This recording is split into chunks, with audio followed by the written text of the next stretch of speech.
नहमदुहु व नसल्ली अला रसूलिहिल करीम। एक सवाल हमारे पास है कुरान मजीद में इरशाद रब्बानी इकरा बिस्मि रब्बिकल लज़ी खलक, अपने रब के नाम के साथ पढ़ो जिसने पैदा किया। तो इसका क्या मतलब है? देखिए तफसीर कुर्तुबी तफसीर खाज़िन में मौजूद है कि ये जो कुरान पाक आपकी तरफ नाजिल किया गया इसको अपने रब के नाम के साथ पढ़ें जिसने तमाम मखलूक को पैदा किया। तो याद रहे कि जब भी आप सूरत की इब्तिदा करें तो उससे पहले बिस्मिल्लाहिर रहमानिर रहीम पढ़ना सुन्नत है। और दूसरी बात ये याद रखें कि गारे हीरा के हवाले से अगर मुकम्मल आपने तफसील जानी हो कि नबी करीम अलैहि सलाम उसमें कौन सी इबादत किया करते थे, कौन सा जिक्र किया करते थे, तो इस हवाले से मेरी वीडियोस मौजूद है। मुफ्ती दानिश शादी यूट्यूब चैनल है, गारे हीरा लिखेंगे तो मुकम्मल वीडियो आपके सामने आ जाएगी। तो इस हवाले से याद रखें नबी करीम अलैहि सलाम ने 40 साल की उम्र में ऐलान नबूवत किया। नबी करीम अलैहि सलाम 40 साल से की उम्र से पहले भी नबी थे।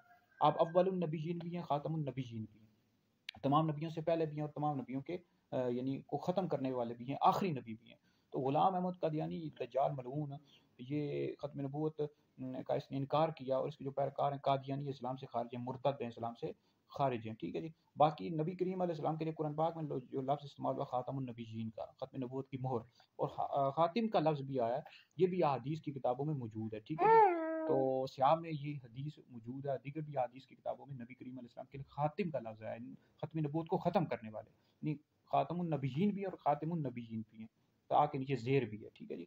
तो बहरहाल दोनों लफ्ज़ मौजूद है नबी करीम अलैहि सलाम के। वीडियो सुने, दीगर लोगों तक पहुँचाएँ, ये आप लोगों के लिए बहुत बड़ा सदका जारिया है।